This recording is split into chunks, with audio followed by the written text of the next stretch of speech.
Dalam berita terakhir tentang peningkatan ekonomi dan masalah COVID, Banpres sudah mencapai angka 13 triliun rupiah. Kalimat dalam headline media ini cukup mencetarkan otak nakal saya. Pertanyaan sederhana muncul, kenapa kalau bantuan disebut bantuan presiden? Sementara kalau hutang dikatakan hutang negara. Kenapa nggak dibalik? Bantuan negara pada saat memberikan stimulus dan hutang presiden pada saat pemerintah meminjam pada lembaga donor. Sehingga ketika sudah tidak menjabat, dia harus bertanggung jawab pada hutang yang dibuatnya. Bener deh, ini perlu nyali memang merubah negara ini. Kalau saya karena sontoloyo dan sangat cinta NKRI berani mengatakan hutang presiden dan bantuan negara yang akan dilakukan. Garansi, kalau ada hutang yang saya ambil sebagai pemimpin, maka selesai masa tugas saya lunasi, pasti. Tapi beban hutang pejabat sebelumnya senilai berapa saat ini ya kira-kira? 5.000 triliun kali ya? Ya saya tidak akan mau bayarin. Piye jala ikijal, kita buat deal. Wah ini ora, pasti pada nggak punya biji. Lebih baik jangan pilih Mardigu jadi presiden.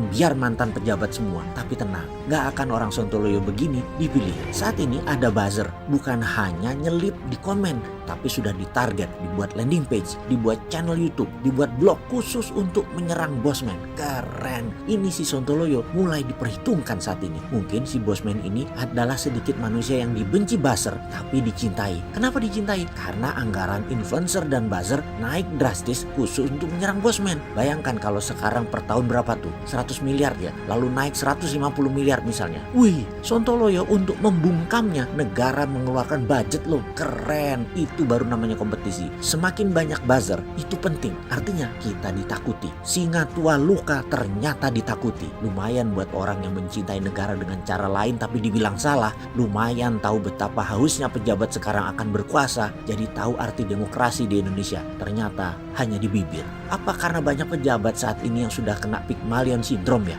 Sehingga posesif akan jabatannya. Jabatan ini dilindunginya seakan milik pribadi dan abadi dan dibawa sampai mati. Wahai sahabat milenial dan zoomer, tahu nggak apa itu Pygmalion syndrome? Oke, saya ceritakan sedikit muasalnya. Ini sedikit hikayat Yunani. Ada seorang pematung kenamaan bernama Pygmalion. Suatu hari dia membuat patung wanita yang indah dari sebuah gading. Wanita cantik. Ternyata saking cantiknya, Pygmalion jatuh cinta pada patung tersebut. Dia perhatikan, dia liatin, dia sempurnakan, dan kemudian dia berdoa dengan kencang meminta para dewa agar patung itu bisa jadi manusia, bisa hidup. Pygmalion berdoa dengan sangat tulus dan menggetarkan hingga jagat dewa Brata pun akhirnya menyetujui, dan turunlah Dewi Afrodit dalam sebuah malam persembahan dan menghidupkan patung indah tersebut menjadi wanita cantik bernama Galatea, dan mereka pun menikah. Pygmalion sangat protektif terhadap Galatea hingga akhirnya menyengsarakan dirinya sendiri. Begitulah pejabat kalau terkena Pygmalion syndrome. Sindrom ini akan memprotek Galateanya sehingga tidak melihat kecantikan di tempat lainnya, sehingga tidak bisa melihat karya indah lainnya. Bahkan